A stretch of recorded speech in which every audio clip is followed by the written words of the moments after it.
Coba Abang bayangkan di negeri anta berantah, ada anak penguasa baru masuk partai, langsung mencalonkan jadi kepala daerah. Padahal baru kemarin masuk, Bang. Yang lain yang sudah bersih tungkus lumus, sudah habis-habisan berdarah-darah di partai, nggak pernah jadi calon kepala daerah. Tapi itu ditutup dengan bahasa yang sederhana, belum rezeki. Belum.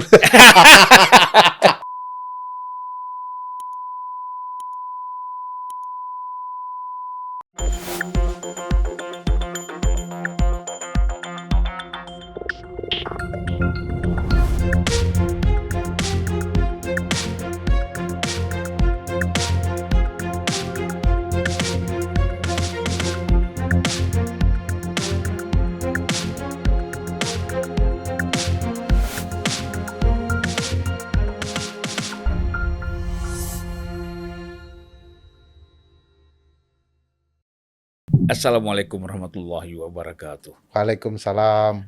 Udah mirip-mirip Ustadz kan salamnya ya. Terdengarnya memang. Salam sejahtera buat kita semua, terutama untuk kawan-kawan penonton setia Unpacking Indonesia. Saya hari ini bersama dengan Bung Ferry Amsari. Siap. Ya, Amsari. Jadi salah seorang ahli hukum konstitusi. Siap, Bang. Yang kalau kita buka YouTube di TV ada terus, ya kan? Buka Metro ada, Bung Ferry, buka TV One Bung Ferry lagi, ya kan? Di mana-mana udah Bung Ferry ini bicara soal konstitusi. Apalagi kemarin waktu pidato 16 Agustus ya, itu Ketua MPR makin kencang lagi nih bicara persoalan perlu ada amandemen, ya. Sebenarnya kalau kita bicara re-amandemen ya, kan mengamandemen kembali kan, memulangkan kembali, mengembalikan Undang-Undang Dasar itu kepada aslinya, tetapi tidak keseluruhan, hanya persoalan-persoalan yang berkaitan dengan GBHN dan kemudian lembaga tertinggi negara jika terjadi keadaan darurat. Ya kan mesti ada. Ya. Siapa yang menentukan kalau ada keadaan darurat? Ya. Ya kan? Nah, jadi Ketua MPR kita Pak Bambang Susatyo itu sudah menyampaikan itu. Dan ini menurut Bung Ferry ya. Kita kan udah jalan nih, boleh dibilang amandemen sudah hampir 20 tahun ya. Lebih 20 tahun, 22 tahun. Kita berjalan dengan konstitusi yang sudah beberapa kali diamandemen. Kemudian ada upaya ingin kembali lagi, walaupun tidak keseluruhan, ya, tetapi ingin menjadikan lagi DPR ini, MPR sebagai lembaga tertinggi negara. Nah ini secara hukum, kalau kita lihat seperti apa nih keadaannya? Ya secara konstitusi, kan format yang ditentukan pasal 37 Undang-Undang Dasar belum terpenuhi oleh orang yang mengusulkan. Ini kan baru ketua-ketua nih, ketua MPR 1, ketua DPD 1. Padahal kan harusnya di dalam pasal 37 itu ada sekitar 237 anggota MPR yang kemudian menandatangani usul perubahan Undang-Undang Dasar. Sepertiga anggota MPR.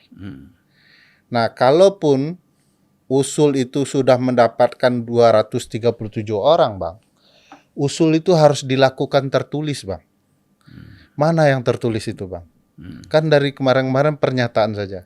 Lisan-lisan aja. GBHN lah, soal lembaga tertinggi lah, pemilu dalam keadaan darurat lah, pemilihan presiden melalui MPR kembali lah, DPD sebagai utusan golongan lah. Ini kan harus dijelaskan kenapa. Jadi tidak hanya pasal yang diubah, Bang, di Undang-Undang Dasar, tapi apa alasannya? Ya. Nah, kalau sekedar alasannya bahwa ini sudah meninggalkan Pancasila, di mana, di bagian mana di Pancasila yang ditinggalkan? Kan harus dijelaskan. Sejauh ini baru omongan nih, Bang. Ya, letupan-letupan. Letupan-letupan. Nah, cuman yang tidak enak dari omongan ini, diperkeras tensinya menjelang pemilu 2024. Padahal tahapan pemilu sudah berlangsung nih, Bang. Iya. Coba bayangkan kita menuju dan sedang berlangsung tahapan itu, kita membicarakan dua hal. Satu, pemilunya, siapa calon legislatifnya, calon presidennya, lalu tiba-tiba membahas pasal-pasal apa yang mau diubah. Coba bayangkan konsentrasi elit politik, orang partai politik, dan pemilih itu bagaimana? Kan mereka harusnya membahas pasal-pasal yang diubah itu ke masyarakat, ke elit politik. Apakah Pecah. enggak, masalahnya begini, apakah menurut Bung Ferry Mm-mm. memang mereka ini concern dengan masalah ini? Kan itu masalah. Ya, kalau saya berpikir lebih banyak nuansa politisnya pasti, Bang. Iya. Nuansa politisnya terasa, bahkan kalau ingin dibaca pergerakan politiknya, ini kan relasi antara Pak Presiden Joko Widodo dengan PDIP, partainya sedang tidak baik-baik saja. Pak Jokowi butuh bahan untuk bicara kembali dengan partai kayaknya. Karena yang salah satu partai yang betul-betul berkeinginan mengubah undang-undang dasar adalah PDIP. Di satu sisi, Mbak Puan Maharani tidak akan bisa menjadi orang nomor satu di Republik melalui proses pemilihan langsung karena preferensi politiknya tidak terlalu kuat di masyarakat, apalagi elektabilitas.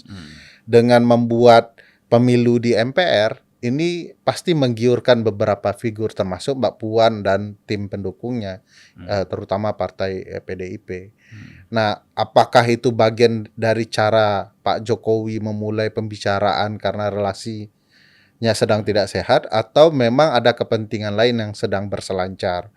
Kalau DPD pasti karena Pak Ketua DPD memang berkeinginan menjadi salah satu calon presiden dengan berbagai langkahnya untuk menjadi calon. Kalau pemilu kayaknya juga nggak bisa. Kalau di MPR kayaknya lebih terukur begitu ya. Bambang Susatyo, Ketua MPR. Oh pastilah, semua gitu. orang yang sudah di ruang-ruang itu mau ada ruang untuk transaksi menuju RI 1 atau RI 2 kan gitu, Bang. Nah, cuman memang tidak sehatnya itu saja karena seolah-olah politisi ini mengabaikan proses demokrasi yang tersedia.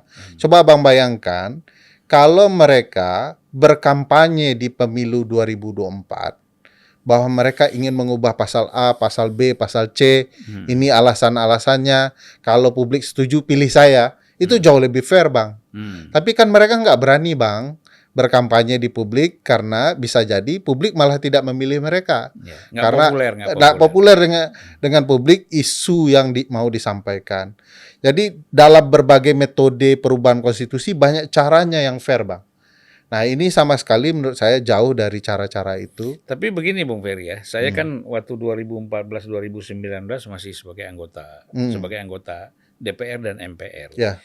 Kita membuat badan pekerja waktu itu, ya. Saya termasuk salah satu anggota. Panitia ad hoc ya. Ya, DP dulu ya. Enggak yang kemarin ya. Saya tahu. 2014-2019. Ya, betul. Mungkin sering diundang juga ya. Ya. Nah, kan tokoh-tokohnya diundang, tokoh-tokoh konstitusi kan kita undang. Nah, jadi sebenarnya sudah final. Sudah final, sudah diketok oleh pimpinan MPR dari hasil kerja ini. Nah, ini sebenarnya salah satu yang yang mau diangkat adalah kita kembali kepada GBHN. Ya. Untuk sebagai pedoman pembangunan ini perlu ada garis besar haluan negara. Karena dianggap selama ini program itu terputus-putus karena tidak ada GBHN. Walaupun alasan itu belum tentu benar. Kan? Ya. Nah, tapi itu sudah final. Dan setelah final, saya tanya kepada waktu itu Ketua MPR Zulkifli Hasan. Pak Zul, saya bilang, kenapa kita nggak putuskan ini? Kita bikin sidang untuk memutuskan hasil ini. Kita udah kerja ini berapa tahun? Ya kan? Dan sekarang pun masih kerja lagi itu membahas itu. Nah, Zulkifli Hasan mengatakan pada saya begitu, Pak Jokowi nggak mau. Karena Pak Jokowi takut. Memang pintu masuknya itu GBHN. Tetapi nanti akan terjadi perubahan-perubahan terhadap pasal-pasal yang lain. Itu yang menyebab Pak Jokowi nggak mau menurut Pak Zulkifli Hasan waktu itu. Ya kan? Dan saya kira ini kan nggak mungkin bohong lah. Masa dia bohong bawa nama presiden kan nggak mungkin ya. Saya kira itu benarlah. Ada kekhawatiran itu gitu loh. Nah ternyata sekarang itu kan oleh ketua MPR sekarang justru mengarah ke situ gitu loh. Yang dikhawatirkan oleh Pak Jokowi itu justru kemarin diungkapkan oleh ketua MPR kita. Ya. Nah ini jadi sebenarnya sudah rampung itu. Pembahasan tertulisnya hanya untuk konteks satu penambahan pasal di pasal 3 ya, pasal 2 atau pasal 3 MPR ya. Undang-Undang Dasar soal MPR. Tapi Bang, waktu itu saya diundang 2 kali itu Bang oleh MPR di Jakarta dan 3 bahkan di Padang sendiri. 3 pembahasan. Penolakannya sama dan konsisten bahwa kalau misinya untuk pembangunan terencana dan berkala nasional, kita tuh sudah ada undang-undangnya yang lebih rigid Bang, Undang-Undang 25 tahun 2004, Sistem Perencanaan Pembangunan Nasional kan. Jangka pendek, jangka yang panjang. menengah dan panjang. Nah, sementara GBHN kalau dibaca historical konteksnya, GBHN yang dimaksud dulu itu jauh lebih mengambang. Kalau keinginan MPR ingin membuatnya detail, kenapa lagi kan sudah ada undang-undangnya. Problematikanya adalah undang-undang tidak dilaksanakan dengan baik. Sehingga orang kecewa. Ya toh GBHN dulu membutuhkan pelita juga. Pelita, kan? betul Bang. Setiap 5 tahun kan kita ada Betul. pelita pembangunan 5 tahun. Repelita rencana pembangunan 5 tahun kan ada. Betul. Tetapi kan kalau dilihat GBHN-nya kan lebih mengabang tuh Bang. Cerita Pancasila harus baik. Tapi kalau undang-undang detail sekali Bang. Kapan kemudian rencana pembangunan menengah nasional dibuat, jangka panjang dibuat dan lain-lain. Kalau saya punya perspektif sebenarnya undang-undang lebih detail.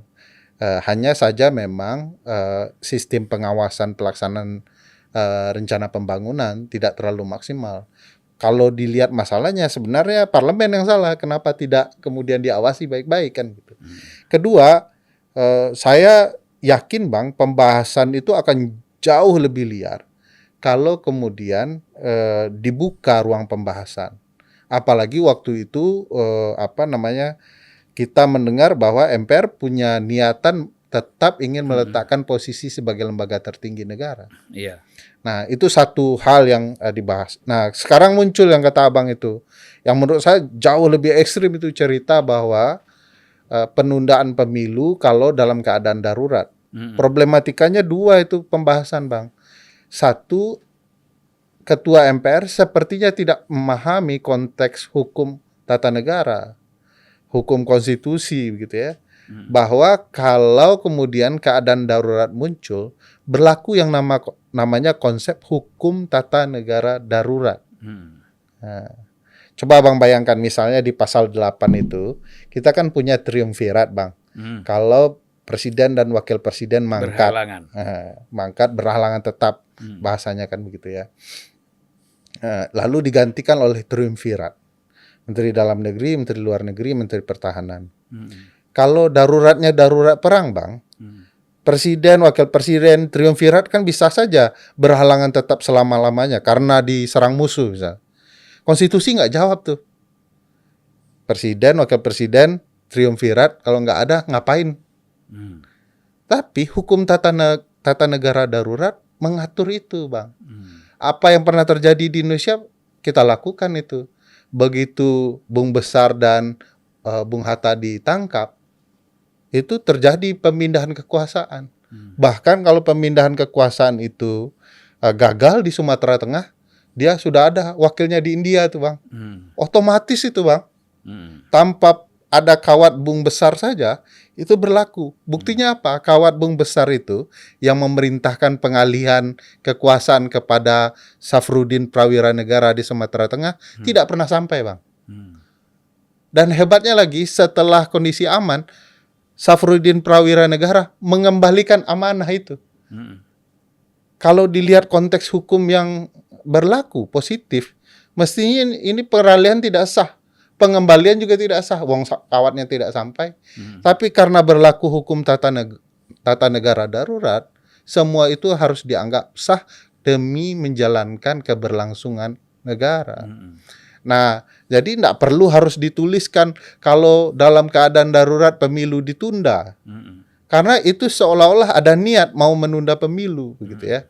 Dan harus diingat yang kedua itu adalah bahayanya itu dieksplisitkan, presidenlah yang akan menentukan atau mengumumkan keadaan darurat itu. Kan jadi problematika itu, Bang.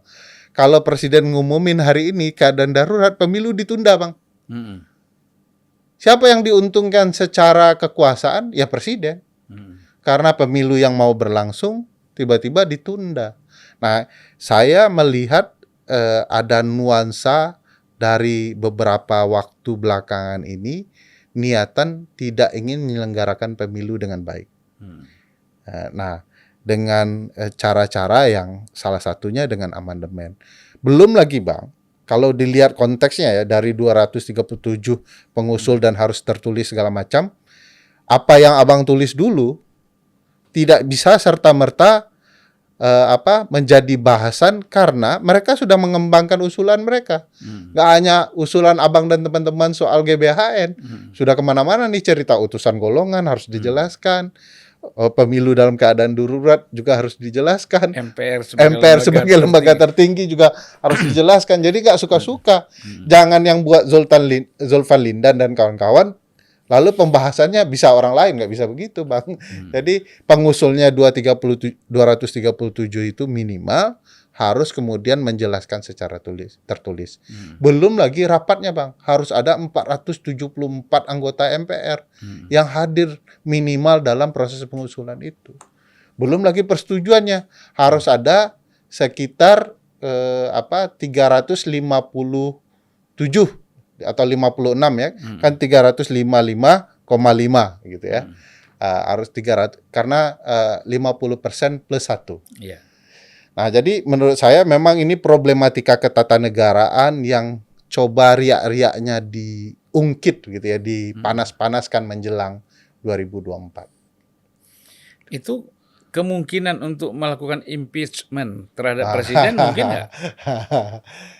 Impeachment itu kan karena 5 hal plus 1, Bang. Jadi 5 hal plus 1 itu, 1, presiden dinyatakan melakukan suap, korupsi, tindak pidana berat lainnya, pengkhianatan terhadap negara, dan perbuatan tercela, misdemeanor. Nah, dari 5 ini apa yang dilakukan presiden harus dijelaskan dan dibuktikan. Keenam adalah soal tidak terpenuhinya lagi syarat-syarat menjadi presiden atau wakil presiden. Apa syarat-syaratnya? Dia waras. Nah, tiba-tiba, mohon maaf, karena mungkin ada konflik keluarga misalnya, seorang presiden kemudian jadi gila. Lalu dia tidak memenuhi syarat. 5 ini kan tidak terpenuhi nih, Bang. Atau bisa juga sambil jalan nggak lihat ada kaca, kepalanya kepentok keras. Geger otak begitu kan. Iya. Tidak memenuhi syarat yang ke-6 itu. Syarat-syarat menjadi Presiden Republik Indonesia. Jadi 5 plus 1 nih, Bang. Nah, dari mana kemudian presiden kena? Kalaupun kena, ya, pendapat DPR itu akan masuk ke Mahkamah Konstitusi. Iya, panjang ceritanya. Apalagi Ketua MK kan adik ipar presiden. Gila menurut kita belum tentu gila menurut Ketua Mahkamah Konstitusi. Kalau yang hukum, yang 5 hal ini, itu perlu dibuktikan dengan sungguh-sungguh oleh yang berpendapat. Kan menuduh presiden mengkhianati negara misalnya, dia harus jelaskan apa syaratnya. Dia kalau mau menyatakan presiden melakukan perbuatan tercela, dia memenuhi syarat. Apa itu perbuatan tercela? Bahasa hukum tata negaranya misdemeanor. Nah, apakah kemudian presiden misalnya dalam perkara Perpu Cipta Kerja memenuhi syarat atau tidak? Harus dibuktikan. Menurut saya sih ada banyak hal yang tercela dalam proses itu karena tidak sesuai dengan mekanisme pembentukan undang-undang. Jadi sebenarnya sistem presidensial kita berdasarkan Undang-Undang Dasar hasil perubahan sudah menempatkan konsep sistem presidensial lebih baik, Bang. Presiden itu tidak mudah digoyang. Nah, harus diingat ini pemilu sudah dekat, Bang. Kenapa nggak ganti presiden aja menjelang pemilu, kecuali ada rencana-rencana dari presiden yang berkuasa untuk menggagalkan pemilu. Nah, ini lain lagi ceritanya. Iya, itu kan sakwa sangka namanya. Betul, kan nggak boleh kan. Betul. Artinya curiga mencurigai ini harus dihindari.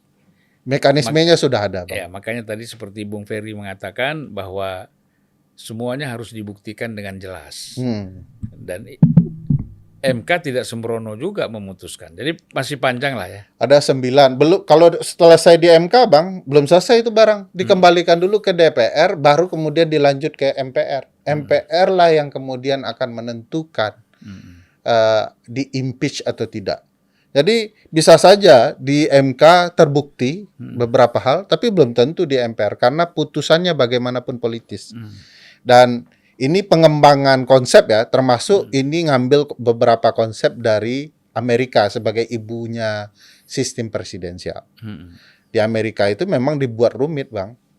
Tidak pernah, Bang, satu presiden pun di Amerika mengalami impeachment setelah 240-an tahun bernegara. Yang ada hampir. Kalau si itu dulu Nixon dulu kenapa? Nixon itu mengundurkan diri, Bang. Mengundurkan Jadi diri. barang ini sudah ada buktinya, dia mengundurkan diri. Iya. Jadi tidak pernah terjadi hampir. Bill Clinton beda 1 suara. Sehingga dia tidak di-impeach. Jadi memang Bill Clinton kan ditolong oleh istrinya. ditolong banyak hal. Ya kan, istrinya tetap mendukung dia kan gitu. Betul, Jadi, Bang. itu penting itu. Betul. Jadi jangan lupa Peran istri ini. peran istri dan dukungan istri. Makanya cepat-cepatlah beristri kan. Jadi kalau kita lihat ada usulan, ini kan ada utusan kembali ada Utusan golongan. utusan golongan. Kemudian Utusan daerah. utusan daerah. Kan kita sudah pernah dulu. Yang kita bicara utusan golongan atau utusan daerah, itu kan nggak jelas siapa yang diwakili. Ya, Misalnya utusan daerah, sebagian besar utusannya berada di Jakarta. ditentukan pusat itu. Ditentukan oleh pusat, oleh presiden lah pada masa itu kan. Ya, Nah, kalau sekarang sebenarnya kan dengan DPD ini kan sangat demokratis. yes. Ya, Yes. seorang anggota DPD itu dia keliling seluruh provinsi untuk mencari suara dukungan agar dia menang. Kan Bahkan lebih banyak dari anggota DPR itu Ya. dukungan ya, suaranya. kalau DPR kan cuma dapil, Dapil. Mereka paling provinsi. 3 kabupaten. Dapilnya provinsi. Nah, kalau ini kan dapilnya provinsi, jadi lebih bergengsi sebenarnya dari segi dukungan suara. Ya. Tapi memang walaupun secara konstitusi memang mereka tidak sekuat DPR kan gitu. Secara wewenang, Bang. Ya otoritasnya ya. Yang diberikan konstitusi di pasal 22D itu. Tapi gini, Bang. Para senator kita, anggota DPD itu, nggak tahu fungsi konstitusionalnya seperti apa. Ya. Jadi mereka itu berharap kewenangannya akan sama besarnya dengan DPR. Ya. Saya jamin selagi kemudian jumlah anggota DPR itu lebih besar dari anggota DPD di MPR, mau perubahan konstitusi berapa kali pun, DPR nggak akan kasih kewenangannya. Kasih. Kan mereka minta supaya mereka ikut Membahas undang-undang segala macam. undang-undang dan termasuk anggaran kan. Ya, mereka perlu ketahui, Bang, anggota Senat di Amerika juga nggak kuat-kuat betul. Tapi apa yang membuat mereka powerful di mata publik? Ya, speak, Bang. Ya, secara individual. Individu. Nah, mereka tidak melakukan upaya menyeimbangkan kekuasaan di DPD dengan kekuasaan yang ada di DPR dengan cara menjadi senator semestinya. Contoh, Bang, yang selalu saya sampaikan ke anggota DPD. Jadi senator itu kekuatannya ngomong. Apa yang mau diomongin? Apa saja yang ditolak oleh publik dilakukan oleh DPR, omongin tuh. Misalnya publik tidak suka perubahan undang-undang KPK. Tidak suka dengan Omnibus Law Cipta Kerja. Tidak suka dengan anggota DPR yang main judi slot. Tidak suka dengan anggota DPR yang istrinya banyak, katakan begitu ya. Abang pernah dengar nggak anggota DPD ngomong soal ini? Nggak pernah saya dengar, Bang. Saya taunya DPD itu cuma satu orang. Siapa tuh, Bang? Lanyala. Jimli Asidiki. Jimli Asidiki. Ya. Saya melihat yang banyak ngomong tuh Bang Jimli ya, Pak Jimli, Prof Jimli Asidiki. Yang lain kita nggak pernah tahu tuh siapa. Semua. Anggota DPD itu siapa gitu. Ya, kalau itu mereka lakukan, Bang, barulah publik melihat keberadaan mereka sebagai penyeimbang. Dan harus diingat, Bang, begitu preferensi publik terhadap salah satu orang naik dengan cara yang mensupport publik, itu Di Amerika para senator itu selalu menjadi calon presiden, Bang. Jarang calon presiden itu berasal dari anggota House, dari anggota DPR. Selalu senator. Karena satu orang, Bang, dari 2 negara itu mereka terpilih hanya 2 orang. Satu orang itu merepresentasikan jauh akumulasi suara dibandingkan anggota House. Maknanya bagi orang partai politik, ini satu orang aja udah banyak suaranya di satu state gitu ya, di satu negara bagian. Kita pilih calon presiden yang sudah lumayan deh suaranya gitu. Nah, belum lagi ketenaran dan proses politik yang sehat di partai. Tapi kan di Indonesia udah berkali-kali itu kan jangankan kita bicara DPR, memang tidak ada anggota DPD atau Senat yang dianggap layak untuk dicalonkan menjadi calon presiden, kan gitu. Jadi bahkan ketua umum partai pun baru 1-2 saja. Ya, yang menjadi anggota Senat, DPD ya. Enggak, yang dicalonkan sebagai presiden. Oke. Ya kan? Iya betul. Gitu. Yang lain apalagi DPD ya. Justru harusnya kan tidak DPR, tidak DPD, tapi kan ketua umum partai. Iya. Ya kan? Sebenarnya apapun partainya, berapapun jumlah suaranya, dia berupaya dulu untuk maju sebagai presiden. Nggak pede, Bang, karena preferensi dan elektabilitasnya jelek, Bang. Nah, itu kan soal kedua. Nah, makanya kalau mereka jalankan saran soal konsep lembaga perwakilan, di DPR problematikanya partai kita kan tidak demokratis betul, Bang. Selalu menonjol ketua umum. Bahasa kita, Bang, ini bercanda. Ketua umum deliver otoritinya kepada ketua fraksi. Enggak hanya soal itu, Bang. Tetapi bagaimana demokrasi internal itu terlalu tunggal di partai. Padahal partai bukan, makanya bercandaan kita, sebenarnya di Indonesia itu tidak ada partai politik. Yang ada adalah perusahaan keluarga yang dikasih nama partai. Jadi sahamnya sudah jelas gitu. Padahal demokrasi internal menentukan calon legislatif, calon presiden, ya, ketua cabang, ketua di provinsi, ketua di kabupaten, itu harus melalui mekanisme demokrasi. Partai kita nggak ada. Belum lagi bicara soal iuran, sumbangan, sah, dan lain-lainnya. Itu harus jelas, Bang. Partai kita tunggal sekali dominasinya. Jadi nggak terlalu sehat lah kalau bicara soal pencalonan presiden. Makanya kebanyakan ketua umum preferensinya jelek, apalagi elektabilitas. Nah, kalau DPD mampu menyeimbangkan dengan cerita saya tadi, Bang, ini dia jadi kekuatan baru tuh, Bang. Kalau DPD jadi kekuatan baru DPR, yang artinya partai politik, sadar mereka akan membangun demokrasi di internalnya. Jadi ini upaya penyeimbangan. Masalahnya kedua kamar MPR ini nggak sadar-sadar mekanisme demokrasi apa yang harus dijalankan. Karena mereka bilang begini, kalau kita terlalu lantang, nanti terlalu parle ya, padahal kan parlemen ya harus parle. Terlalu bicara banyak, kita diberhentikan, di PAW kan. Bahkan DPD pun sebenarnya kan yang menentukan PAW mereka ya rakyat dapil mereka, yaitu provinsi. Bisa tuh ketua DPD dan kelompok tertentu menyatakan mereka melanggar etik misalnya karena bicara hal-hal tertentu dan diberhentikan. Nah, ini problematika konstitusional soal DPD. Jadi problematikanya bukan utusan golongan, utusan daerah.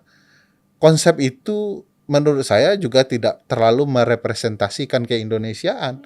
Tidak melanggar sama sekali DPD itu sila keempat. Tidak melanggar juga pemilihan langsung itu dengan sila keempat. Mana di sila keempat kalimat yang menyatakan pemilihan secara langsung itu bertentangan dengan sila keempat? Tidak juga disebutkan. Itu kan konsep musyawarah yang harus dijalankan oleh parlemen. Kerakyatan yang dipimpin oleh hikmat kebijaksanaan dalam permusyawaratan perwakilan. Jadi jalan konsep parlementer musyawarahnya, dan itu tidak hanya untuk parlemen, Bang, untuk seluruh kehidupan bernegara. Di kabinet juga harus musyawarah mufakat demi kerakyatan yang dipimpin oleh hikmat kebijaksanaan, Bang. Jadi yang memimpin tuh hikmat kebijaksanaan. Nah, yang kok tiba-tiba sila keempat itu ditafsirkan prosedural. Jadi pemilihan presiden harus melalui MPR. Di mana tafsirnya itu, Bang? Dalam naskah BPUPK itu tidak pernah pemaknaan pemilihan presiden dikaitkan dengan sila keempat, Bang. Jadi ini tafsir yang dibuat-buat aja, Bang. Jadi menurut saya ya ini ada gelagat kepentingan politik lain lah menjelang 2024. Ya kalau saya nggak salah ya Bang Yakub Tobing itu kan menjelaskan Disertasinya ya. bahwa memang pada awal-awal dulu memang untuk menjaga keutuhan negara ini, proses pemilihan kepala negara, presiden melalui MPR itu tepat. Tapi kan sesuai dengan perkembangan, negara kita sudah stabil, ya sudah bisa cukup secara politik, ekonomi, semuanya sudah mandiri, ya. Oleh karena itu, ya proses itu memang harus ada penyempurnaan, demokrasinya harus berubah. Bung Besar sendiri yang menginginkan itu, Bang. Ya. Suatu waktu kalau dalam kondisi yang lebih baik, kita akan melakukan perbaikan konstitusi kita. Ya. Jadi kalau ada partai tertentu yang kemudian menentang gagasan perubahan atau amandemen konstitusi 99 2002, itu menurut saya menentang apa yang dipikirkan Bung Besar soal revolusi Groundwet itu, undang-undang dasar hasil revolusi. Ya, jadi sebenarnya begini, yang saya mau tanya pada Bung Ferry ya tadi ada Bung Besar, Bung Kecil, Bung Ferry. Ya, yang saya mau tanya itu begini, apa sebenarnya agenda utama upaya untuk melakukan amandemen? Pertama, Bang Zulfan kura-kura dalam perahu. Nah, kalau agenda politiknya, Bang Zulfan kayaknya saya yang harus tanya tuh, lebih banyak pengetahuannya soal itu. Tapi satu, saya harus akui dulu secara keilmuan, konstitusi kita tentu ada kekurangan, Bang. Namanya juga buatan manusia. Sana-sini banyak. Amerika sudah 27 kali selama 240-an tahun mengubah undang-undang dasarnya dengan berbagai cerita di baliknya. Mereka memulai perubahan itu baru 11 tahun menyelenggarakan kehidupan bernegara, tahu ada kekurangan, perbaiki. Tapi kan begini, saya potong sedikit. Amerika melakukan perubahan-perubahan itu kan maju ke depan. Ya, ini mundur ke belakang. Ini kan mundur ke belakang bagaimana? Ini pembahasan Indonesia itu selalu unik. Jadi ada kekurangan. Atau dalam bahasa Arab itu dibilang Sa'ban fi Ramadan. Udah masuk Ramadan kok balik ke bulan Sa'ban. Ini kalau dengan ustadz-ustadz ini susah gitu. Ada bahasa Arabnya. Nah, secara keilmuan kekurangan, tetapi kekurangan itu tidak menjelaskan bahwa ini harus diubah saat ini juga. Karena dengan kekurangan undang-undang dasar itu dilengkapi atau ditambahkan atau kemudian diperbaiki dalam pembentukan undang-undang dan praktik tradisi ketatanegaraan. Jadi hampir sudah banyak hal ya bisa dilengkapi ya, diparipurnakan di dalam undang-undang dasar kita itu. Nah, problematikanya adalah soal kepentingan politik. Sampai kapanpun kepentingan politik kalau tidak nyaman dengan satu sistem yang di dalamnya sistem itu diatur di undang-undang dasar, mereka mau ubah tuh. Kalau masalah sistem itu ada di undang-undang, nggak akan ribut di undang-undang dasar, Bang. Masalahnya undang-undang dasar kita mempertahankan sistem yang kurang lebih kita anggap sebagai sistem yang fair. Karena dirancang di awal reformasi. Nah, ini yang mau digoyang, Bang. Baik itu proses pemilihan presiden, baik itu pemilihan anggota legislatif, baik kemudian kekuasaan presiden dalam hal-hal tertentu, baik juga kemudian kesempatan DPD untuk mencalonkan diri, kesempatan MPR dan segala macamnya. Nah, menurut saya ya kepentingan politik menjelang pemilu ada di dalamnya, kepentingan untuk mempertahankan kekuasaan juga ada di dalamnya. Ya, kepentingan Pak Jokowi tentu sebagai orang yang paling berkuasa menurut saya sangat menggiurkan, menggoda dirinya sendiri, orang-orang di sekitarnya. Ini orang-orang di sekitar Pak Jokowi ini sekarang sedang mikir nih, Bang. Bentar lagi kita ganti presiden. Iya kalau kepake, kalau nggak kepake ngapain kita kan gitu. Kalau kita pertahankan nih, menarik nih. Lingkaran istana sedang berpikir itu semua, Bang. Mau tidak mau itu godaan kemanusiaannya. Tapi mereka kan nggak bisa terlalu jauh karena konstitusi kita bilang pemilu itu 5 tahun sekali. 5 tahun sekali. Dan Jadi mau tidak mau jabatan harus presiden 2 periode. 2 periode saja. Sudah dijawab oleh MK, nggak boleh kemudian goyang-goyang dimaknai. Tapi ada juga orang pada masa Orde Baru sampai sekarang masih berkuasa. Misalnya Pak Luhut Panjaitan, ya kan? Iya. Kemudian Pak Wiranto Eh, masih jadi ketua One Team Press, Iya. misalnya. oh, Ya kan? Jangan lupa mantan kepala BIN ada di istana juga itu. Siapa tuh, Pak Hendro? Pak Endro. Enggak lah, nggak ada punya jabatan dia kan di istana. Tapi kan sangat menentukan, Pak. Ya itu artinya kan di luar. Kalau ini Minimal kan- anaknya ada di istana tapi kan kalau yang saya bilang Pak Luhut sama sampai Pak sekarang. Ya. Wiranto kan memang ada institusinya yang dia pimpin gitu loh. Tapi itu juga nggak usah kita masalahkan lah. Kalau memang mereka dianggap oleh presiden memang Mumpuni ya. bermanfaat ya memang bisa membantu ya nggak ada masalah ya. Iya. Saya enggak ada permasalahan dengan orang berkuasa, Bang. Sepanjang kekuasaan itu sesuai dengan garis konstitusi. Konstitusi ini kan kayak aturan main, Bang. Kalau orang main bola itu, kalau konstitusinya diubah menjelang pertandingan, ya pasti ribut orang, Bang. Tapi konstitusi itu harusnya dijalankan oleh yang akan bermain supaya kemudian mereka merasakan nuansa fair. Nah, ini yang mau diobok-obok ini menjelang pertandingan mau mulai nih. Semua orang pasti teriak, Bang. Iya. Tidak nyaman dengan keadaan itu. Nah, Pindah ini lapangan bola jangan ribut. Oh, ribut, Bang. Nah, itu kan. Jadi apa yang sudah disepakati tiba-tiba ketika mau bermain diubah pasti ribut, Bang. Jadi secara hukum tata negara ya, kita kan melihat konstitusi kita ini sudah cukup lengkap. Sudah cukup baik. Sudah ya, menurut Bung Ferry sudah cukup ya. Cukup Jadi lalu ada pihak juga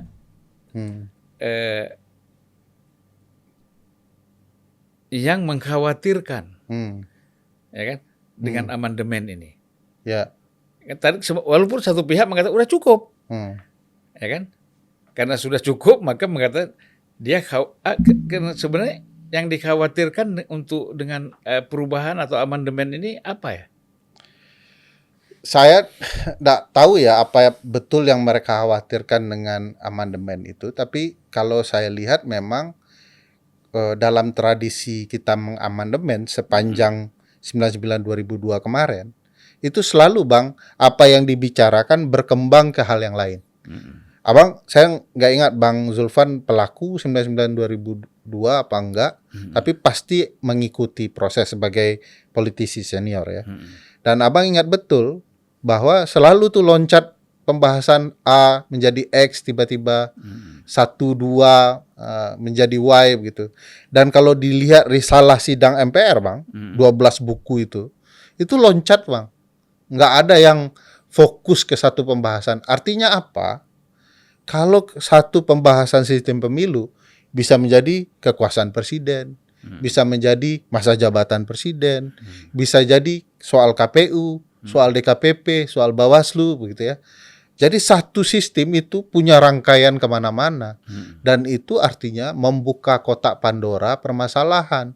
Dan jangan-jangan yang dikhawatirkan orang, iya niatnya ngubah satu, tapi nanti hasilnya jadi banyak gitu ya, jadi kemana-mana. Nah ini jadi problematika serius yang harus diperbaiki tidak hanya dalam konteks berkonstitusi, tetapi juga tradisi berkonstitusi, Bang.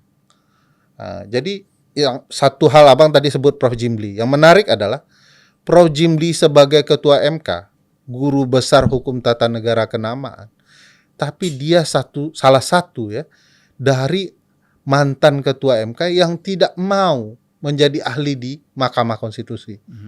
Ini nggak ada hukumnya nih, Bang. Ini yang disebut tradisi berkonstitusi.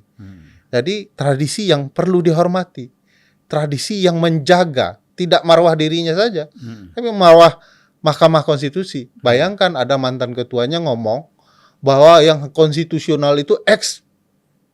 Semua orang akan melihat, wah, ketua MK bilang konstitusi yang dimaksud konstitusi itu ya X. Bagaimana kalau putusan peradilan bilang Y? Orang akan membentur-benturkan. Ini hakim sekarang nggak benar nih. Ketua MK dulu waktu paling benar-benar begitu ya, bilang X gitu. Nah ini cara berkonstitusi, termasuk apa yang dilakukan Pak Bamsud dan Pak Lanyala menurut saya tidak elok dalam tradisi berkonstitusi. Kemarin itu pidato kenegaraan merayakan HUT RI, merayakan bagaimana kemudian kita harus maju ke depannya, bukan mundur ke belakang. Pak Jokowi ini kan sebenarnya dia setuju ada amandemen ini, tapi dia minta setelah pemilu 2024 kan. Ya. Ya artinya kan Nggak ada masalah. Nggak ada masalah kan? Menurut saya tetap janggal, Bang.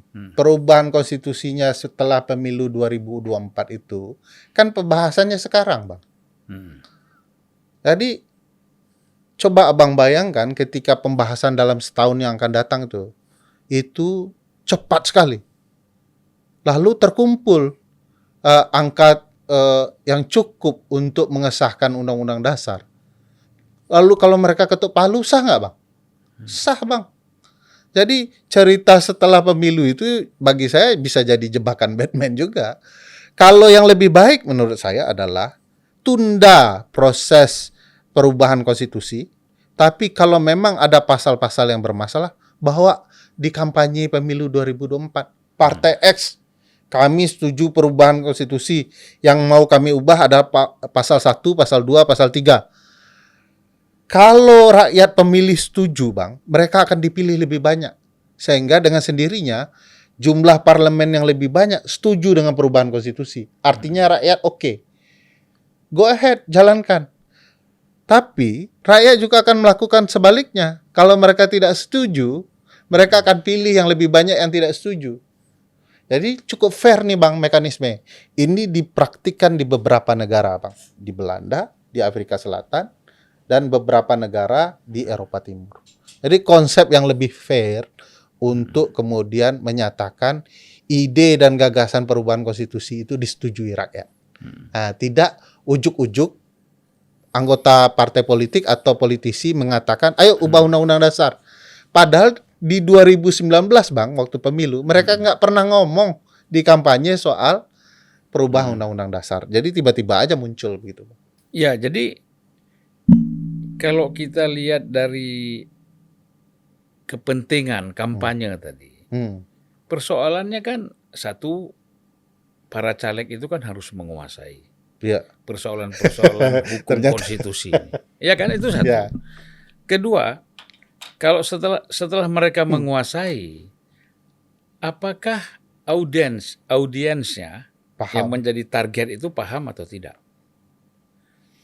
Tertarik atau tidak bicara itu? Jangan-jangan begitu nyebut itu pada bubar semua. Iya. Ketinggian bahasanya.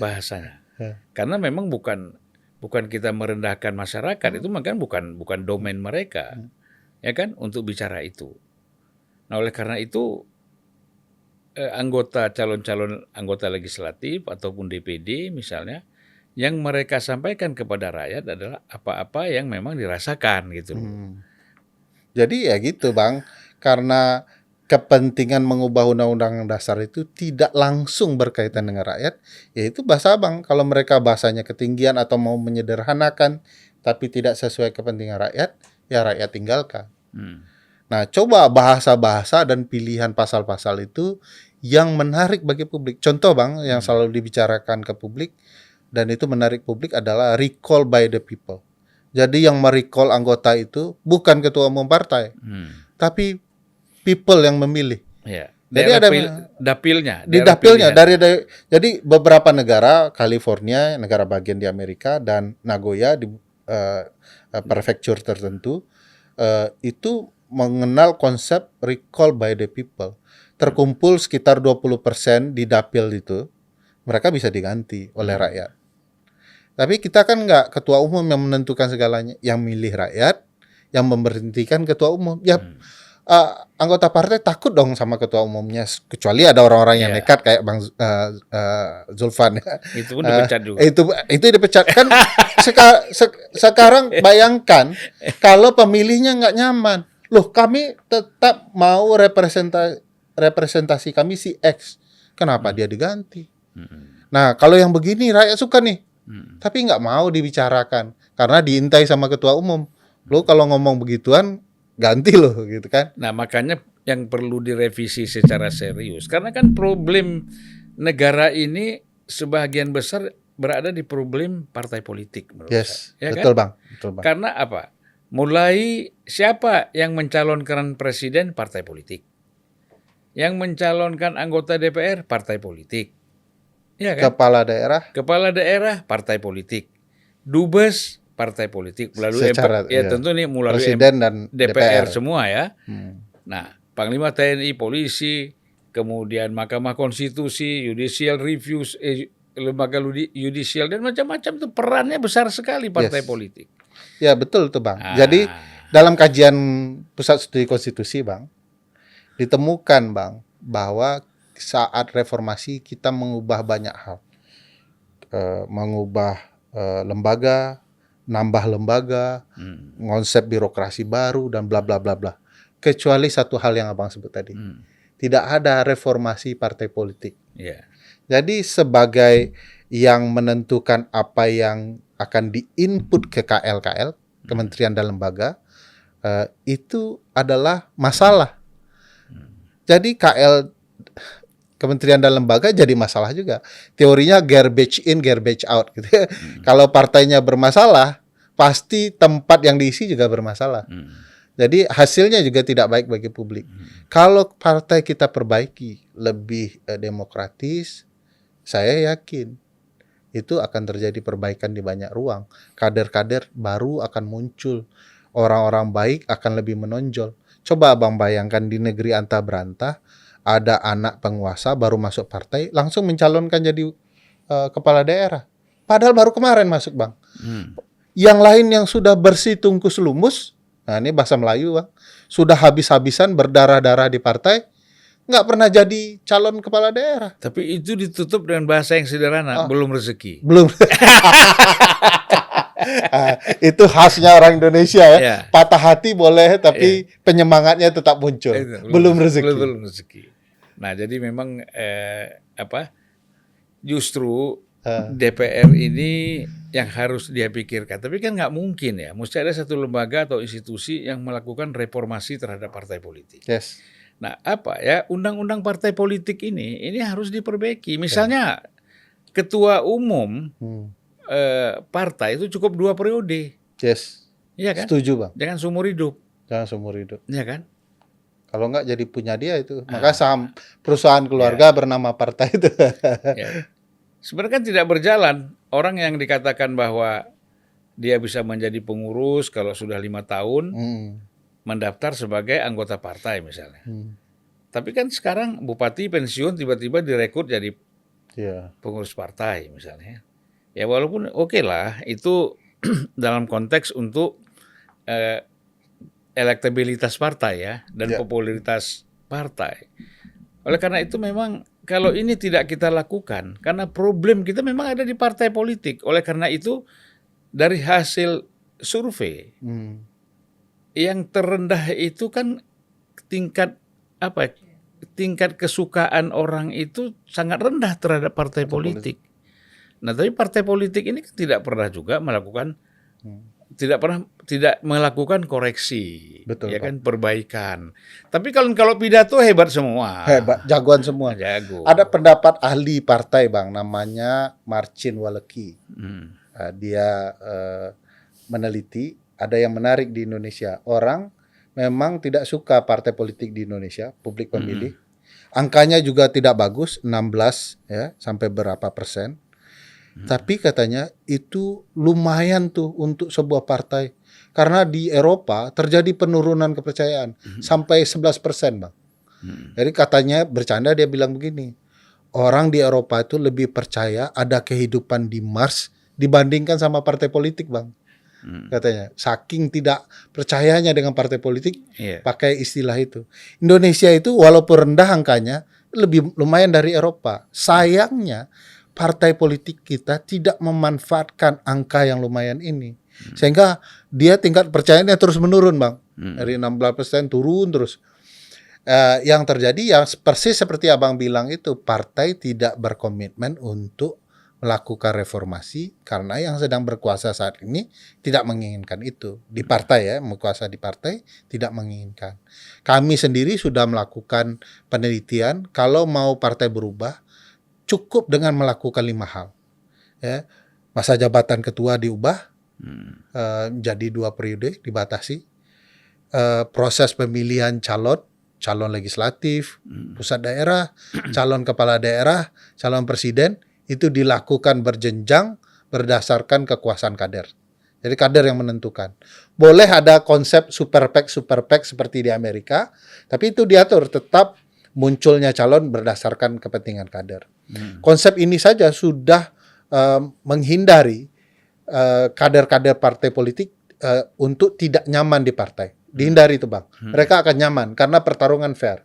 Kalau mereka pindah ke partai lain, ngulang lagi kan, dari nol lagi bertarung. Jadi mereka bagusnya di partai aja. Tapi kan partai kita kan tidak. Tiba-tiba datang anak X karena saudara, karena kepentingan, dia langsung melonjak. Makanya kita sebut 4 istilah perda, Bang, yang menentukan di partai. Perda pertama pertalian darah, pertalian dakwah, pertalian daerah, satu kampung dia masuk tuh. Nah, yang paling penting nih, Bang, pertalian dana. Begitu dia masuk partai, gocor dana, ngucurkan dana, langsung tuh nomor 1. Langsung jadi calon kepala daerah. Akhirnya partai berdasarkan 4 kepentingan ini saja. Tidak mekanisme pendidikan politik dan demokratis di internal partai. Ya makanya itu yang saya bingung ini, ketua DPR, ketua DPD ya. Ketua MPR, ketua MPR, ketua DPD oleh dia bukan orang partai. Ya. Ketua MPR kan, pimpinan MPR ini kan orang-orang partai. Ngapain yang menurut saya ya tidak terlalu urgent juga bicara soal amandemen ini. Kenapa nggak fokus kita memperbaiki bagaimana meningkatkan kualitas partai politik, demokratisasi di dalam partai politik, kemudian implementasinya seperti apa? Jadi jangan seperti Pak Mahfud MD mengatakan bahwa kita ini amandemen sudah berkali-kali, tapi terus terang saja implementasinya sering menyimpang. Betul. Nah, ini bagaimana? Ya, karena nggak ada komitmen dari kepentingan politik di partai itu, Bang. Abang betul bahwa partai penting untuk diubah, tapi niatan berubah di partai itu nggak ada. Partai itu gagal merepresentasikan ideologi dan kepentingan publik. Coba saya tanya ke Abang, partai mana ideologinya yang berbeda? Paling 1-2, Bang. Yang lain sama semua. Coba deh lihat di kampanye, Bang. Pasti bicara, ayo tegakkan Pancasila. Sila berapa? Semuanya mau menegakkan Pancasila, kelima-limanya silanya. Demi Undang-Undang Dasar. Tapi setelah terpilih Pancasila dibelakangi semua. Lupa semua. Jadi warna ideologi partai itu nggak ada, nggak hidup. Orang takut menyuarakan apa yang menjadi perbedaan. Maunya disamakan saja. Makanya begitu masuk parlemen nggak ada bedanya partai itu, Bang. Sama aja. Warnanya saja yang berbeda, warna bendera partainya saja yang berbeda. Ya ideologinya kan, sama. Bung Karno itu kan selalu mengatakan bahwa Pancasila itu adalah the living ideology. Yes. Ideologi yang memang harus hidup di tengah-tengah masyarakat. Apa yang hidup? Bukan ucapan, bukan slogannya, tetapi sila-sila itu memang diwujudkan kan gitu dalam kehidupan masyarakat melalui undang-undang, aturan, sehingga rakyat merasakan gitu denyutnya Pancasila ini. Ya Betul, kan? Bang. Bukan slogan-slogan aja kan? Itu. Jadi yang dibilang the living ideology bukan di bibir, lip service. Apalagi menjelang kampanye ya. Itu jadi kalau kita lihat ini memang banyak problem ya. Betul. Jadi kita belum bicara soal problem ekonomi, problem politik yang sesungguhnya, tapi problem persoalan hukum dan konstitusi ini juga masih banyak.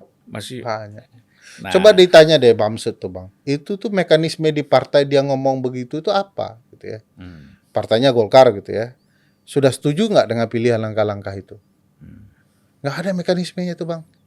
Mekanisme di Yang menyetujui kan siapa? Kan ketua umum. iya. Ketua umum kan sedang mau di-impeachment juga di dalam, Pak. Hampir lagi ya. Bukan hampir, masih berjalan Masih ini. berjalan. Itu masalahnya kan gitu kan. Gitu. Betul. Nah, saya ingin belok, kita ganti tema sedikit nih. Siap. Ya kan? Kalau kita lihat ini Bung Ferry ya, menurut Bung Ferry ini kita jadi nggak pemilu di Februari 2024 ini? Berat nih. Hah? Secara konstitusional ya Bang, pasal 22E itu kan Undang-Undang Dasar itu kan sudah menentukan pemilu itu harus berlangsung 5 tahun sekali. Nah, itu artinya 2024 kita harus pemilu. Ya. Ada yang Itu mengatakan kan secara yuridis formalnya. ya, ada yang mengatakan kalau darurat gimana? Pemilu kan harusnya ditunda kalau kondisi darurat. Nggak ada dalam konsep pemilu penundaan pemilu. Bahasa yang tepat di dalam Undang-Undang 7 2017 tentang pemilu itu adalah Bang, pemilu lanjutan dan pemilu susulan. Apa arti lanjutan dan susulan? Lanjutan itu dia sudah jalan nih beberapa tahapan. Tiba-tiba terjadi gempa, kebakaran, apa kayak begitu yang kalau di Amerika 11 September itu bom luar biasa besar. Itu pas pemilu 2 partai besar tuh Bang. Yang mereka lakukan adalah pemilu itu dilanjutkan di tahapan atau bulan tertentu. Jadi pemilu nggak ditunda istilah mereka. Di tempat yang aman, pemilu lanjut. Iya. Susulan itu kalau mereka kemudian belum mulai tahapan, tiba-tiba terjadi gempa, bom, apapun, maka akan disusulkan di daerah yang bermasalah. Indonesia ini syukur Bang, negara archipelago terbesar di dunia. Ada pulau-pulaunya Bang. Gempa di pulau X belum tentu di pulau W. Ya. Jadi bagaimanapun tidak akan mungkin pemilu itu ditunda. Istilahnya itu gempa puntung. Tuh. Apa tuh Bang? Ya, gempa puntung itu kan terjadi di pulau ini nggak terjadi di sana. nyambung di pulau kan buntung. Buntung, oke. Jadi gitu ya Bang. Jadi tidak ada di konsep konstitusi maupun undang-undang pemilu kita penundaan pemilu. Istilah ini janggal secara hukum. Ya. Nah, secara politik nih kan problematika. Selalu politik tuh melihat kesempatan dalam kesempitan. Kalau ada peluang, ambil, kuasai gitu ya. Apakah dalam bentuk penundaan pemilu atau melalui kecurangan pemilu. Nah, penundaan pemilu ini bagi saya adalah isu yang sudah berulang kali di periode kedua Presiden Joko Widodo. Dulu juga sudah ada dalam bentuk perpanjangan masa jabatan usulannya atau 3 periode. Kalau 3 periode kan pemilu enggak ditunda, cuman Presiden Jokowi boleh ikut untuk yang ketiga kali. Iya, berarti rubah lagi konstitusi. Iya, rubah lagi konstitusi. Nah, yang perpanjangan masa jabatan ini berarti menunda pemilu kan? Karena mau diperpanjang masa jabatannya. Nah, tentu juga akan diubah konstitusinya, Bang, karena masa jabatan presiden eksplisit disebutkan bahwa hanya untuk 2 periode. Nah, sebenarnya kalau kembali ke belakang ke perumusan Undang-Undang Dasar naskah kemerdekaan, saya menyebutnya naskah kemerdekaan, itu eksplisit pembahasannya di rapat BUPK itu, atau yang dikenal orang BPUPKI itu ya, bahwa memang hanya boleh 2 kali, Presiden Soekarno itu hanya boleh 2 kali. Tetapi karena ada kekuatan politik besar ketika itu yang menghendaki Presiden seumur hidup, yang dijalankan 21 tahun kalau saya tidak salah. Ya itu begini, ini pengalaman juga ya. Saya ngobrol dengan Pak Jenderal Suhardiman ya. Beliau itu kan ketua Soksi.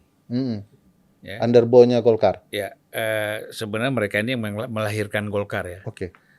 Pak Suhardiman pernah mengatakan kepada saya, Bung Karno itu memang tidak pernah meminta supaya menjadi presiden seumur hidup. Tapi digoda ya. Nah, tapi kamilah yang meminta karena dominasi PKI sedang kuat-kuatnya. Meminta supaya Bung Karno menjadi presiden seumur hidup. Jadi bukan keinginan Bung Karno itu. Itu dari Pak Suhardiman, Ya. Mayor Jenderal Suhardiman. Dengan alasan bahwa kondisi tidak stabil dan menghindari perpecahan waktu itu ya Bang. Iya. Tapi kan yang terjadi adalah Bung Besar take it.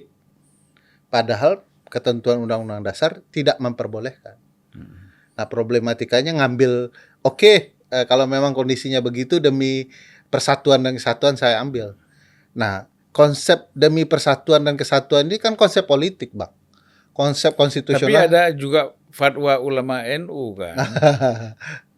Soekarno itu waliul amri daruri bisaukah gitu kan. Itu kan pendapat yang lain tuh Bang. Pendapat pasal konstitusinya tetap politis bagi saya itu Bang. Bagaimanapun ruangnya ya. Sebenarnya kan politik pun harus punya dasar hukum kan. Betul. Jangan politik jalan tidak ada dasar hukum. Ini otoriter. Bukan Itu demokrasi. poin pentingnya Bang. Poin pentingnya itu apapun kehendak politik kita, dasar berhukum kita harus kita patuhi karena itu aturan mainnya. Kalau tidak Bang, akan ada ruang-ruang penyimpangan masuk sana sini. Pendapat A lah, pendapat B lah. Tiba-tiba Pak Jokowi satu-satunya orang yang bisa melanjutkan ini harus diperpanjang gitu ya. Harus punya ini, yang lain belum bisa melanjutkan. Bahkan pidato presiden mengatakan harus ada keberanian pimpinan yang akan melanjutkan saya untuk melanjutkan pembangunan gitu. Bahasa-bahasa yang menurut saya tidak bisa membangun kekultusan karena sistem presidensial itu tidak membangun kekultusan, Bang. Dia hanya dikasih 2 periode. 2 periode ini kami pilih, lakukan yang terbaik Anda bisa. Karena setelah itu Anda tidak akan menjabat lagi. Jadi itu konsepnya. Beda dengan parlementer yang ada kepala negara dan kepala pemerintahan. Kalian boleh sepanjang rakyat suka terus. Kalau kalian macam-macam nanti ada raja yang akan menghentikan. Nah, ini enggak, konsepnya berbeda sama sekali dengan sistem kerajaan parlementer. Ini betul-betul sistem yang membedakan itu. Tak ada pengkultusan, orang akan dibatasi. Sehebat apapun Presiden Joko Widodo, dia akan berakhir 10 tahun. Apapun alasannya. Kasih kesempatan putra terbaik lainnya untuk kemudian terpilih. Kalau tidak, sifat kekuasaan itu selalu menggoda, Bang. Power tends to corrupt. Power tends to corrupt. Jadi kelebihan dan sekaligus kekurangan sistem presidensial adalah central of power-nya itu ada di presiden, Bang. Kalau di parlementer terpecah, Bang. Di parlemennya sentral kekuasaan terpecah, makin banyak partai terpecah. Kalau ini presiden. Karena itu yang dibatasi dari presiden adalah masa jabatannya, Bang. Nah, itu jadi salah satu semacam konsep dari sistem presidensial. Harus dibatasi. Nah, kalau kemudian pemilu presiden ditunda, panjang itu ceritanya, Bang. Adakah jaminan kalau 2024 ditunda, pemilu 2029 tidak ditunda? Wong godaan power tends to corrupt, absolute power corrupt absolutely.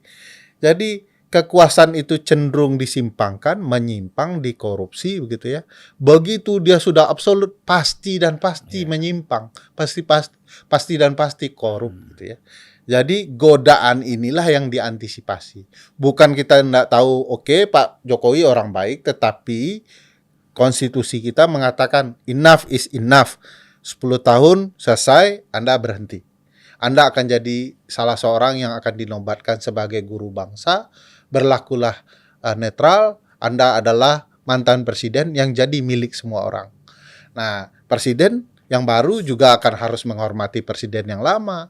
Makanya dalam konsep presidensial, Bang, hampir bisa dipastikan tidak ada presiden yang baik ya, Bang, yang kemudian dipenjarakan. Nah, memang ada contoh yang mungkin orang-orang presiden nakut-nakutin presiden.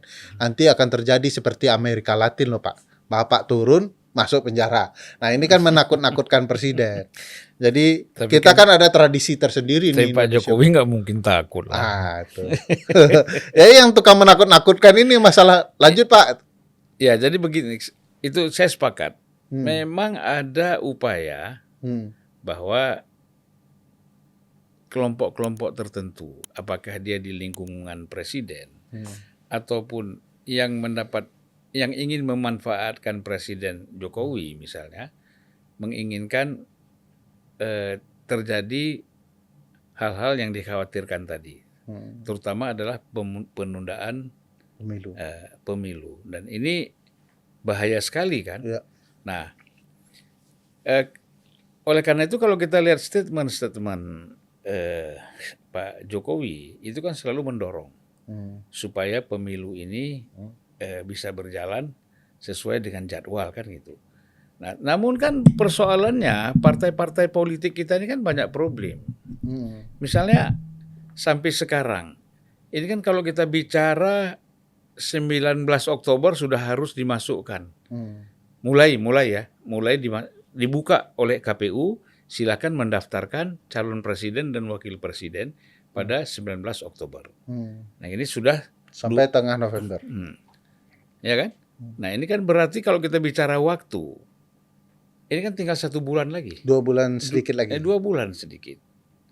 Kita nggak masuk November dulu. Artinya dibuka pintunya ini, dibuka pintu oleh KPU, kesempatan untuk 19 Oktober. Kan nggak mungkin presiden partai politik mengajukan capres-cawapres terus di tengah jalan ganti. Ada apa kata orang? Ya kan? Yeah. Harus survei lagi tuh. Ya kan? Sementara yang hasil survei sudah digodok 3 kan? Jadi berat. Nah, oleh karena itu menurut saya pemilu ini menjadi rumit dari sekarang. Karena problem-problem yang ada di partai politik sendiri. Ya misalnya terus terang ya, kita kan mendengar misalnya P3 mencalonkan Ganjar bersama PDIP. Tapi ada daerah-daerah dari P3 ini kan kader-kadernya menolak mendukung Anies. Ya kan, tidak mau ikut pimpinannya, elitnya mendukung Anies. PAN juga seperti itu. Golkar juga seperti itu. Ya. Nasdem juga mendukung Anies tapi sebagian juga kader-kadernya ingin mendukung Ganjar. Ini problem, ini bukan persoalan gampang. Ya. Artinya ini akan terjadi juga konflik di dalam tubuh partai politik, Pak Bung Ferry. Nah, kalau ini terjadi, ya, dan ini berlanjut menjadi gelombang besar, kemudian masing-masing partai minta munaslup, lah bagaimana dia mau memutuskan capres-cawapresnya, sementara dia sendiri sebagai elit dituntut. Ya, sehingga konflik itu bisa membuat konflik yang lebih besar dan pemilu ditunda ya gitu ya, Bang. Ya, bisa mengarah kepada chaos. Jadi sebenarnya ini karena gentelan kita dalam melaksanakan sistem, Bang. Sebenarnya kalau pakai sistem, kan sebenarnya di Februari kemarin sudah ditentukan siapa calon presiden. Tapi oleh pemerintah dikeluarkan perpunya, undang-undang yang kemudian digunakan untuk menunda penentuan calon hingga Oktober.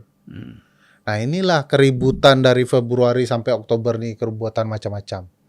Kalau kemarin di Februari sudah ditentukan, partai sepakat. Februari kapan? 2023, Bang. Ya, oke. Jadi mungkin orang mungkin konsolidasi, partai tidak mungkin lagi digoncang dan segala macam. Jadi ada semacam waktu konsolidasi. Ini coba bayangkan penentuan capres itu Oktober, November, Desember, Januari, Februari, 4 bulan, Bang, menjelang pemilu. Pendek sekali dibuat. Lalu kampanye 75 hari. Pendek sekali, diperpendek pula masa kampanye. Sehingga membuka ruang konflik berkepanjangan di partai. Konsolidasi menjadi terlalu besar dan lebar. Jadi konflik bisa dikelola terus. Padahal kalau Februari sudah selesai itu, Bang, pasti. Partai-partai sudah harus menentukan siapa calon presidennya, daftar di KPU. Nah, ini yang menurut saya ada semacam boleh dikatakan upaya terencana untuk menunda pemilu dengan berbagai cara. Jadi konflik dibangun, timbul konflik partai, timbul konflik calon, ada ruang kesempatan pula untuk calon-calon tertentu disandera dengan kasus-kasus, jadi panjang. Makanya saya menduga memang ada niatan tersembunyi menunda itu dengan berbagai rangkaian peristiwa. Apalagi kalau kita lihat Bang, ada upaya misalnya sempat mengatakan kita perlu waspada pemilu 2024 karena COVID. Waktu 2021 tuh ngomongannya masih 2022 masih sama tuh. Nah, saya bilang aneh juga. Padahal COVID tertinggi itu tahun 2020. Tapi pilkada dipaksakan. Karena mungkin ada calon kepala daerah tertentu yang elektabilitasnya tinggi. Jadi harus dipaksakan pilkadanya. Kalau enggak nanti merosot begitu ya. Setelah COVID. Nah, tiba-tiba COVID sudah selesai. Tapi mau sih bicara ini ada potensi kedaruratan COVID sehingga pemilu bisa saja ditunda. Nah, menurut saya memang ini rangkaian peristiwa yang selalu bicara tunda ya, yang nanti ya bukan tidak mungkin ya dengan berdasarkan kekuasaan yang dimiliki lalu bilang tunda. Jadi seluruh publik harus waspada dan mau melihat bahwa pemilu itu soal kita, bukan hanya orang perorangan. Begitu pemilu ditunda, hal yang lain akan menyusul, Bang. Pelanggaran-pelanggaran konstitusi yang lain akan menyusul. Karena salah satu simbol bahwa kekuasaan sudah menyimpang itu adalah bagaimana mengendalikan pemilu. Nah, apalagi menunda pemilu, Bang. Itu sangat powerful kepentingannya, Bang. Ya, tapi kan begini, kalau kecuali kan terjadi yang betul-betul suasana darurat. Nah, ini kan harus dirumuskan. Apa sih yang dimaksudkan dengan darurat itu kan itu. Jadi perumusan darurat untuk penundaan pemilu itu nggak ada konsepnya, Bang. Makanya saya ulang ya. Misalnya, Bang, di pemilu sela dua partai, pemilu partai politik yang berkaitan dengan pemilu sela di Amerika. Kebetulan 11 September itu bukan bom ya, aksi terorisme besar terjadi di dua menara kembar. Itu sedang berlangsung, Bang. Apa yang diputuskan penyelenggara pemilu partai ketika itu, Demokrat dan Republik, pemilu lanjut katanya. Itu kejadian di Ground Zero, New York. New York, TPS itu sudah ada. Mereka bilang lanjut. Jadi memang konsep penundaan pemilu itu memang nggak terjadi, tapi begitu pemilu tetap dilanjutkan ketika aksi terorisme itu terjadi, maka yang terjadi begini, seluruh polisi yang menjaga TPS diperintahkan menuju lokasi Ground Zero. Pemilih tetap mau datang, Bang. Masalahnya macet total di mana-mana. Lalu mereka mengatakan kita akan melakukan pemilu lanjutan. Kapan, Bang? Pemilu lanjutan tidak sampai 2 bulan, Bang. Jadi konsep penundaan pemilu sekali lagi tidak ada. Yang ada itu pemilu lanjutan dan susulan, apapun kondisinya. Kalau dibaca sejarah pemilu, Bang, negara dalam keadaan perang aja, pemilunya nggak ditunda, Bang. Dan konsep darurat itu pun tidak ada sebenarnya untuk pemilu ya? Ya, untuk pemilu tidak ada konsep darurat itu. Jadi di perang mereka tetap pemilu, di mana dilangsungkan? Ya di TPS yang tidak ada perangnya. Jadi jangan juga buka TPS di lokasi orang sedang tembak-tembakan, itu konyol.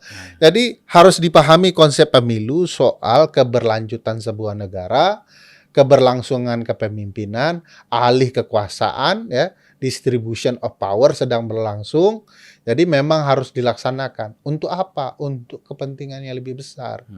Jadi kalau pemilu kemudian dibuat ditunda karena keadaan darurat, Abang bayangkan siapapun presidennya akan tergoda. Ini saya mau ceritakan, Bang. Washington, presiden Amerika pertama itu penggagas presiden itu cuma 1 periode, 4 tahun mereka kan. Tapi begitu dibilang gini, Bang, sama yang terjadi dengan Bung Besar. Gak ada orang lain nih yang pantas. Anda harus terima 2 periode. Begitu 2 periode selesai, datang lagi nih kelompok yang sama. Lanjut 3 periode. Karena waktu itu mereka adalah pendiri bangsa, malu betul tuh, Bang. Cerita di pembentukan konstitusi hanya 1 periode. Tapi berlangsung 2 periode. Akibatnya apa, Bang? Berlakulah kemudian waktu itu Washington tidak mau 3 periode, dia cukup, ini sudah nambah nih. sudah injury time nih waktunya dan nambah 2 periode. Maka berlaku tradisi itu 2 periode, Bang. Akibatnya presiden berikutnya 2 periode semua. Sampai kemudian Franklin Delano Roosevelt. Karena perang jadi 4 periode, Bang. Jadi bilang darurat nih, perang kita nih. Nggak ada yang bisa menggantikan saya perang gitu. Saat keadaan darurat, saya terus 4, Bang. 4 periode. Yang menetapkan dia terus apa? Ya, Pemilu, Bang. Pemilu. Tetap pemilu. Pemilu nggak ditunda, tapi dia menyatakan darurat karena perang. Jadi pemilu lanjut. Nah, masalahnya kemudian adalah begitu dia sakit, meninggal, maka kemudian orang langsung ngomong, wah sudah hilang nih kekuasaan. Ayo amandemen ke-22 waktu itu. Amandemen ke-22 yang membuat eksplisit Presiden Amerika hanya 2 periode. Itu sebabnya ketika Obama selesai 2 periode, datang tuh kelompok yang sama yang suka menggoda keliling presiden. Obama, kamu bisa 3 periode. Kita bisa amandemen konstitusi. Obama bilang 2 saja hal yang tidak. Sebenarnya 2 periode udah capek ya. Capek, Bang. Obama dari muda jadi tua, Bang. Dan harus diingat, kekuasaan itu diakhiri di saat semua orang sedang memuja-muji. Ya. Karena ini roda berputar nih politik, Bang. Ya oleh karena itu Pak Jokowi ini tepat kalau 2 periode karena dia disukai oleh 82% rakyat Indonesia. Kan gitu? Iya. Jadi turunlah di saat yang tepat. Dan pemilu tidak usah ditunda. Sebenarnya kalau bukan hanya persoalan Pak Jokowi, partai-partai politik pun ya dan kekuatan-kekuatan politik yang lain itu juga terus berupaya pemilu bisa terselenggara sesuai dengan konstitusi dan jadwal yang sudah ditetapkan. Kecuali ada perang besar di mana seluruh wilayah ikut perang. Iya. Sehingga tidak ada tempat untuk yang aman untuk diselenggarakannya pemilu. Dan berlaku hukum tata negara darurat, Bang. Hukum tata negara darurat itu menafikan banyak hal. Nah, jadi nggak perlu juga dipikirkan pasal soal kalau berlaku kedaruratan maka kemudian ditunda pemilu. Nggak perlu. Dengan sendirinya ketika darurat berlaku hukum tata negara darurat, jangankan tunda pemilu. Orang yang lahir pun akan dipindahkan kan, padahal kondisinya harus lahir tuh. Tapi karena terjadi darurat harus pindah, gempa misalnya. Jadi tidak perlu khawatir, konsep darurat itu perlu dieksplisitkan di dalam konstitusi. Ya, itu secara otomatis saja. Otomatis saja. Ya kan? Dan pasti kalau penyelenggara negara memahami persoalan hukum konstitusi dan konstitusi yang sesungguhnya, mereka paham itu. Paham, betul. Jadi jangan panik. Jangan panik.